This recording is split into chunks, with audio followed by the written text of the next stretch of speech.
Excusez-moi. Donc, bonjour à tous. Donc, on se retrouve aujourd'hui sur Torah TV, comme tous les jours. Donc, j'ai eu quelques commentaires qui m'ont dit qu'ils ont bien aimé hier la faute des gauchers. Donc, en fait, pour que vous sachiez, je suis gaucher, c'est pour ça que je connais bien, parce que j'ai acheté un livre. On va faire bien sûr quelques à la faute tous les jours, si vous voulez, un petit peu. Et après, on reprend le shiur quotidien du Tanya. Comme ça, on peut faire deux, trois à la faute par rapport à Netilat Yadayim. Il m'explique, quand par exemple quelqu'un il se réveille le matin, ou même pour faire un Netilat quand vous voulez, ou même quand on sort des toilettes pour faire un Netilat, comment on fait pour faire un Netilat? Alors, un droitier, j'imagine que vous savez déjà comment faire, mais on ne sait jamais. Donc, pour être sûr, donc, on prend le kéli de la main droite. Ça, c'est normal. On prend le kéli de la main droite, on donne à la main gauche, et après, de la gauche, on verse sur la main droite. Donc, droite, je donne à la gauche, et je verse la droite. Comment on fait un gaucher? On fait l'inverse, mais encore plus que l'inverse, c'est quoi? Ce que vous avez vu pour un droitier, il faut prendre la droite, donner à la gauche pour verser. Comme je suis gaucher, donc je n'ai même pas besoin de transverser, je prends de la main droite et je verse directement dans la gauche. Donc je prends le kéli et je verse à gauche. Ça c'est pour Netilat Yadayim. Et pour terminer une petite dernière halakha, c'est pour s'habiller. Comment on fait? Alors les droitiers, comment ils s'habillent? Vous savez, même pour le haut, même pour le bas, tout. C'est bien de faire de la main droite. C'est-à-dire que quand je mets ma chemise, je dois prendre de la main droite. Et après à la gauche. Pareil pour le pantalon. Pareil, il faut mettre donc du pied droit et après du pied gauche. Par contre, pour les gauchers, c'est l'inverse. C'est-à-dire que quand il met une chemise ou un pull ou autre, on met d'abord de la main gauche et après de la main droite. Et pour le pantalon, tout ce qui est en bas, pareil, c'est à gauche et après à droite, tout simplement. Donc, c'était pas difficile. Et le reste, on fera pour demain. Donc ça, c'est pour terminer pour les sujets du gaucher. Donc maintenant, on va reprendre le Tanya. C'est le cours en particulier d'aujourd'hui. C'est le Tanya. Donc le Tanya, hier, pour en résumer, on avait déjà appris l'introduction. Ça veut dire, qu'est-ce que c'est le Tanya? Parce que, comme on a dit, le Tanya n'est pas un livre comme ça qu'on feuille pour lire, mais c'est un livre qui est comme, premièrement, une yichidut. Ça veut dire que c'est comme si, quand il devant le rabbi, on posait sa question, donc lui il répondait. Et deuxièmement, c'est bien sûr un livre qui est à découvrir parce que, comme on a expliqué hier, c'est un chemin long et court. C'est-à-dire c'est un chemin pour aller vers Hachem, mais il ne faut pas dire « Ah ça y est, je l'ouvre, je vais monter directement vers Hachem, je vais aimer Dieu directement ». Non, c'est long et c'est court. Ça va être long, mais au final, ça va être bien. Ça, c'était l'introduction. Après, on avait appris donc, les deux premiers Pérec. Alors, en gros, on avait expliqué qu'un homme, et c'était même de là qu'on a appris qu'un homme a deux âmes en lui. Il a le Nefesh HaElokit et le Nefesh Abamit. Le Nefesh Abamit, donc qui est en français, qui est un animal. Pourquoi un animal? Parce qu'il a envie d'aller que vers ce qu'il veut, quoi. Ça veut dire que c'est un paresseux, que c'est quelqu'un qui a juste envie de manger. C'est vraiment, il se comporte comme un animal, c'est pour ça qu'on l'appelle un animal. Et le Nefesh, mais de l'autre côté, c'est lui qui te fait vivre. C'est quand je dis celui qui te fait vivre, ça veut dire c'est lui qui va te mettre ta main quelque part, c'est lui qui va prendre ton pied, il va aller quelque part. Et l'autre côté, c'est le Nefesh HaElokit. Le Nefesh HaElokit, qu'est-ce que c'est? Ça vient de Dieu directement. C'est même pour ça qu'on a envie d'aller vers Dieu. Pourquoi? Parce que dites-vous que dans cette âme-là, il y a Dieu. C'est-à-dire que Dieu, il s'est un petit peu coupé, et il s'est mis dans toi, dans la personne. Et donc, tout le but, c'est quoi? C'est comme une petite guerre. Ça veut dire que l'âme, tout son but, c'est de ne pas étudier, de faire pas comme Dieu il a envie. Et donc, tout le but, c'est d'écouter son âme divine qui dit d'aller vers Dieu. Il faut écouter. Et on a dit, bien sûr, que pourquoi il fait ça, l'âme animale? Tout simplement, c'est pour notre bien. Pourquoi c'est pour notre bien? Parce que lui, il dit comme ça. Lui dit que tout le but, pourquoi il est là? Parce que déjà, c'est son travail. Si Dieu il l'a mis là, c'était pour nous embêter. Pourquoi nous embêter? Parce que Dieu, il veut regarder la personne. Il va dire, est-ce qu'il va l'écouter ou il va m'écouter? S'il va t'écouter, alors il sera content et ça va être comme ça qu'il va nous récompenser. Et on avait fini par le Nefesh Elokit, que le Nefesh Elokit vient de Dieu, donc ça, on l'a dit.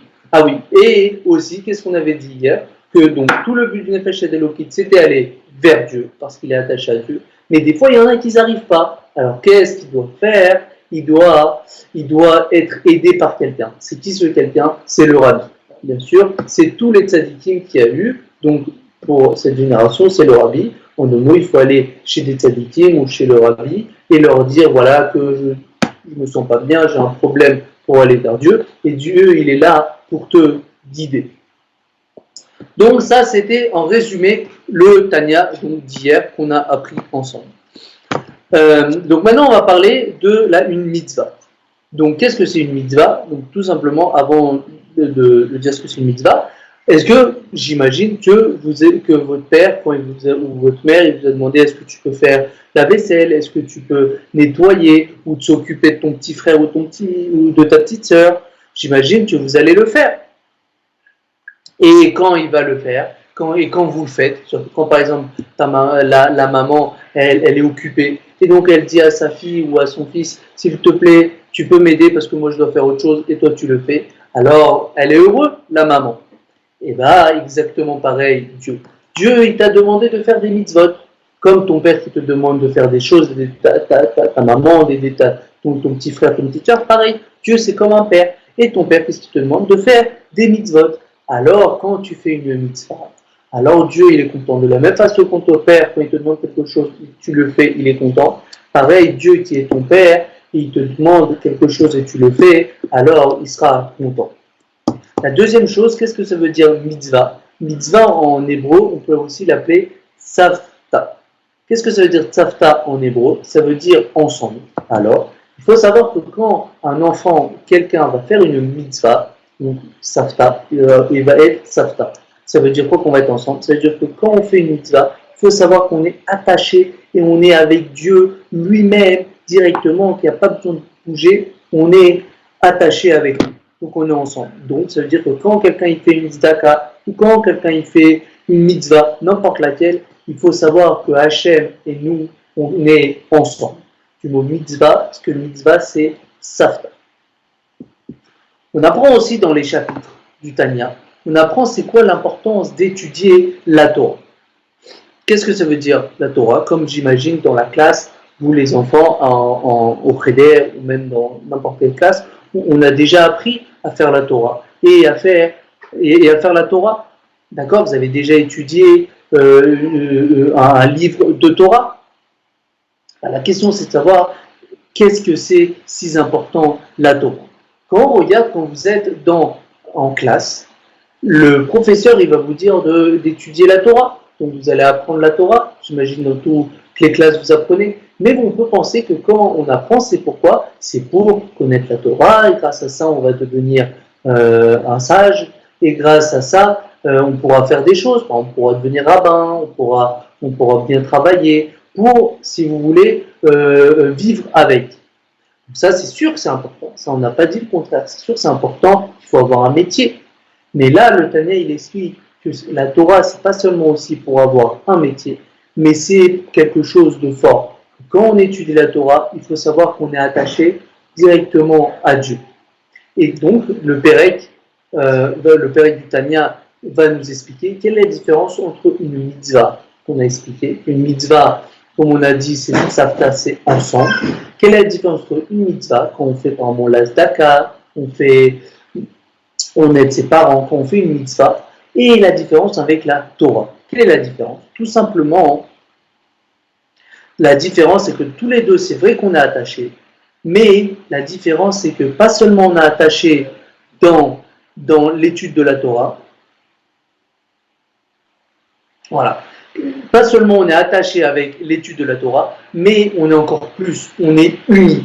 Quelle est la différence? Tout simplement, c'est comme une nourriture quand tu manges. Quand tu manges quelque chose, elle est en toi, elle est dans toi. Quand tu manges un repas, comme on sait, ça rentre dans notre ventre. Donc on mange, on est dedans, on est à l'intérieur. C'est exactement pareil. Qu'est-ce que c'est la Torah pour l'âme divine? C'est sa nourriture. Quand il étudie la Torah, c'est comme si que vous mangez, que l'âme divine mange. Donc, quelle est la différence? Tout simplement, la Torah, quand on étudie la Torah, on donne la nourriture. Donc, on n'est pas seulement attaché, mais on est uni. Donc, si on demande quelle est la différence entre la Torah et les mitzvot, tout simplement, la Torah, elle est, là comme ça, comme on peut voir, elle est encore plus haute qu'une mitzvah. Parce que la Torah, quand on étudie la Torah, on n'est pas seulement attaché, mais on est uni. Par contre, la mitzvah, on est attaché à Dieu. On est juste attaché, mais on n'est pas uni complètement avec Dieu. Après cela, on va apprendre qu'est-ce que c'est la Kedusha. Donc, qu'est-ce que c'est une Kedusha? En français, Kedusha, ça veut dire la sainteté. Ça veut dire quelque chose de saint. Comme vous savez, par exemple, au Beth Amikdash, il y avait le Kadosh, le Kodesh HaKodashim. Donc, il y a ce mot-là, c'est le saint des saints. Ou même, vous savez, quand on est dans une choule, qu'est-ce qu'on voit? On voit l'arche sainte, vous savez, où on met les Sefer Torah.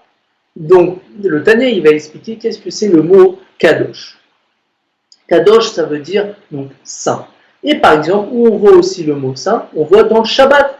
Vous savez, Shabbat, on dit Shabbat Kodesh. Pareil, on dit Kadosh. Et donc, où on voit aussi ce mot-là, on voit aussi avec Hachem. Hachem, il faut savoir qu'il s'appelle aussi Kadosh. Comme on sait, comment on l'appelle des fois Hachem, on l'appelle Akadosh Baruch Hu. Et qu'est-ce qu'on peut voir aussi qui est donc Kadosh? On voit aussi que le Nefesh Eloki, l'âme divine qu'on a dit qui est en soi, d'accord, qu'on est en nous, on a quoi? On a un Nefesh Eloki, une âme divine. Il faut savoir aussi que cette âme divine, elle est Kadosh. Donc, pour résumer, et maintenant on comprend mieux, comme tout est Kadosh, ça veut dire qu'en fait, comme le Nefesh Elokit, elle est sainte et elle est Kadosh, et que Dieu aussi est Kadosh, il est saint aussi. Il faut savoir que quand quelqu'un donc, va faire une mitzvah, donc ça va être mon Nefesh Elokit qui va faire une mitzvah, et donc il va devenir Kadosh, parce qu'on va devenir saint, alors on va s'attacher directement avec Dieu, parce que Dieu est Kadosh, et nous aussi on est Kadosh. Comme on est tous saints et on est tous Kadosh, alors c'est comme ça qu'on peut s'attacher ensemble.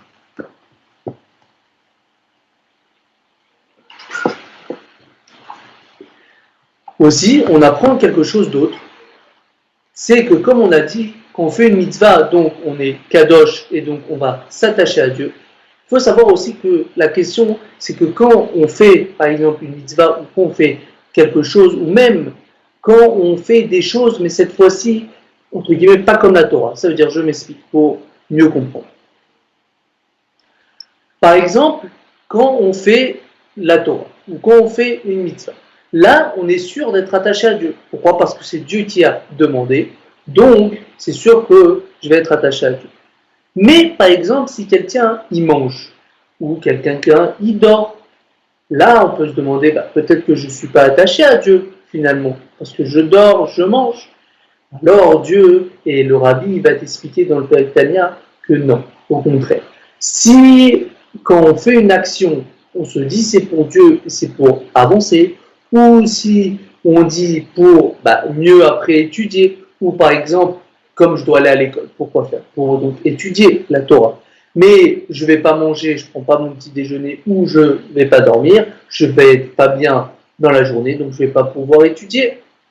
Alors là, Dieu, il sait que si une personne va étudier ou va manger et va se dire mais je fais ça pour mieux étudier en classe, pour étudier la Torah, pas pour jouer, mais je joue pour m'amuser, pour être mieux après pour le cours. Alors là, bien sûr, Dieu il te dit ne t'inquiète pas, je vais être attaché avec toi parce que ce que tu fais, c'est pour moi, c'est pas juste pour s'amuser comme ça, c'est pour être attaché à moi. Donc il faut savoir, les enfants, que même quand vous jouez, ou quand vous étudiez, ou quand vous dormez, ou quand vous mangez, vous faites plein de choses, si au final c'est pour mieux être bien, et pour mieux étudier, et pour bien se comporter, alors sachez que Dieu va vous dire, vous inquiétez pas, votre action que vous faites, c'est bien.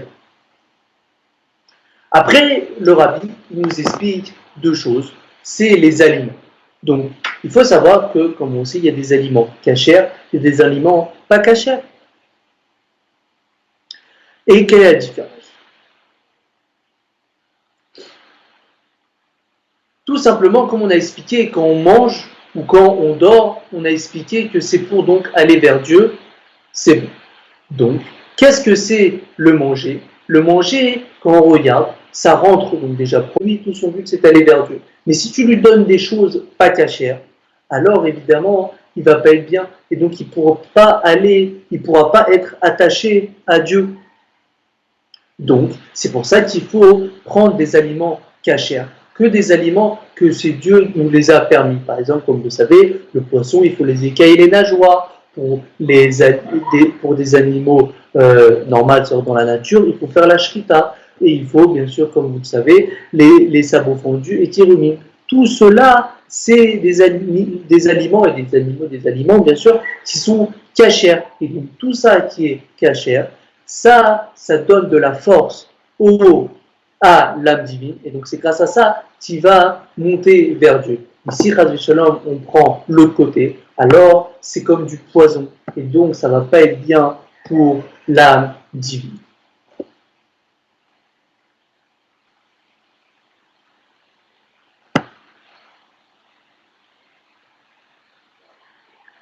Alors après, donc ça, on a expliqué comment on s'attache à Dieu. Donc on s'attache grâce à Torah et Mitzvot. Et bien sûr, l'autre côté, si on fait des actions, on peut aussi s'attacher à Dieu. Mais si premièrement c'est pour aller vers Dieu, et bien sûr, si on mange pour aller vers Dieu, si on mange, c'est que des aliments cachés. Maintenant, il va vous expliquer. Le rabbi, il explique quelque chose, qu'il y a des personnes qui sont pas comme nous. Ça veut dire, il y a des personnes qui s'appellent des tzadikim. En fait, si vous voulez, le rabbi, il a bien fait ce livre. Pourquoi? Parce qu'il a fait en 3 parties. La première partie, il va parler des tzadikim. Ce qu'il est tzadikim, c'est les gens, et c'est ce qu'on va parler aujourd'hui, c'est des gens qui n'ont pas de nefesh abamit. C'est-à-dire que, comme tout à l'heure, je vous ai expliqué que l'homme a 2 âmes. Une âme divine qui va que vers Dieu, et des âmes qui sont animales, l'âme qui ne veut pas aller vers Dieu. Ça, c'est des gens. Par contre, il faut savoir qu'il y a des gens qui existent, qui n'ont pas d'âme animale, qui n'ont que l'âme divine. Donc eux, ils peuvent aller que vers Dieu. Ils n'ont même pas envie de faire des bêtises parce qu'ils n'ont que l'âme divine. Et qui c'est, par exemple? Eh bien, c'est les tzadikim. Par exemple, un tzadik qui est connu, c'est le rabbi. Le rabbi, vous savez, c'est un grand tzadik. Et sachez que cette personne, le rabbi, n'a pas de nefesh abamit. C'est pour ça qu'on le regarde et qu'on le voit, vous avez vu, il a juste envie d'aller vers Dieu, que nous transmettre d'aller vers Dieu. Par rapport à transmettre, c'est comme on a expliqué hier et aujourd'hui en résumé, que je vous ai expliqué que quand on n'est pas bien, et ben, qu'est-ce qu'il faut faire? Il faut aller vers lui, vers le rabbi, vers le tzaddik, parce que comme le tzaddik n'a pas de nefesh abamit, donc il est lié directement avec Dieu, donc mais c'est comme s'il était lui, donc attaché avec lui. Donc c'est pour ça que quand vous pouvez aller, quand vous n'arrivez pas à aller vers Dieu, vous vous attachez à une personne pour qui, comme lui il est attaché à Dieu, donc il va vous attacher à lui et donc à Dieu. Donc c'est toute la partie du tzaddik. Qu'est-ce que c'est un tzaddik? C'est tout simplement quelqu'un qui n'a pas d'âme animale. Donc il peut lui être attaché que à Dieu, il est que attaché à Dieu, et c'est pourquoi il a été dans ce monde-là, pour qu'on s'attache à lui, pour aller vers Dieu. Après donc, ça c'est le tzaddik. Après il y a donc le rachat. Le rachat, c'est la personne qui il est rachat, donc alors, lui, on ne va pas dire qu'il n'a pas de nefesh Elohim. Il en a, il a une âme divine.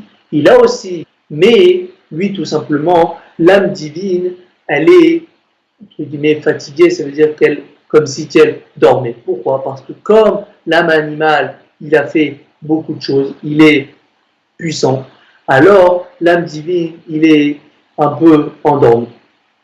Et après, il y a donc le Benoni. Alors bien sûr, tout ça, ça va être le cours de demain. Qu'est-ce que c'est un rachat? Qu'est-ce que c'est un Benoni? C'est pour ça que là, je ne dis pas plus d'explications, mais vous verrez demain. C'est pour ça que là, je vais continuer à faire, pour finir, un peu le Benoni. Mais après, ne vous inquiétez pas, demain, je vais vous expliquer ce que c'est un rachat, un tzaddik, un Benoni, comment on fait, qui nous sommes et comment on peut devenir. Vous allez voir toutes ces questions. Donc, un Benoni, comme on a dit, c'est pas un tzaddik. Pourquoi? Parce qu'un tzaddik, qu'est-ce que c'est? C'est quelqu'un qui a que un âme divine. C'est pas non plus un rachat. Parce qu'un rachat, comme je vous ai dit, comme son effet chez Lokit, il fait dodo, donc lui, il veut aller que dans les bêtises, donc ce n'est pas lui. Alors, qu'est-ce que c'est un Benoni? Comme je vous ai expliqué hier, je vous ai expliqué que quand un professeur il veut vous donner une bonne note, qu'est-ce qu'il dit? Il dit c'est super, satisfait, Metsuyan. Quand c'est pas très très bien, mais ce n'est pas nul, il vous met bon, c'était bien, top. Pareil, qu'est-ce que c'est un Benoni? C'est quelqu'un qui est top. Ça veut dire qu'il ne fait pas de bêtises, il n'est pas non plus un tzaddik parce qu'il a un effet shabani, mais il en a pas, et il en a un, pardon, pas comme le tzaddik il n'en a pas, mais non plus il ne fait pas de bêtises, donc c'est un peu les deux. Ça veut dire que c'est quelqu'un qui arrive à aller vers Dieu, l'autre côté de ne pas aller faire les bêtises, mais il a quand même l'âme animale.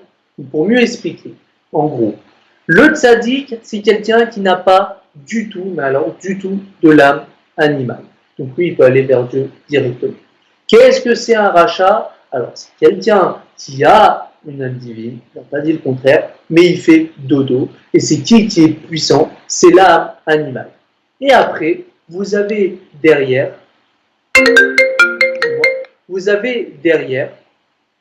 le Benoni, au milieu, le Benoni.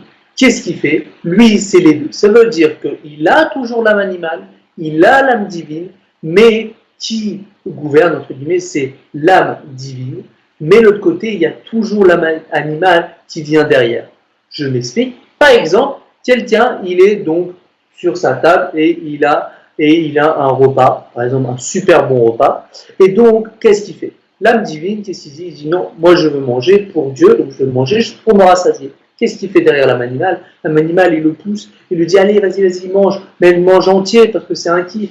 Ou même de l'autre côté, une pensée, quelqu'un qui a une pensée, sa pensée elle est mal, il lui dit allez, pense à ça. L'autre côté, l'âme divine dit non, ne pense pas à ça. Mais ce qui est bien avec le Benoni, c'est que le Benoni, lui, il ne va pas écouter le mauvais penchant.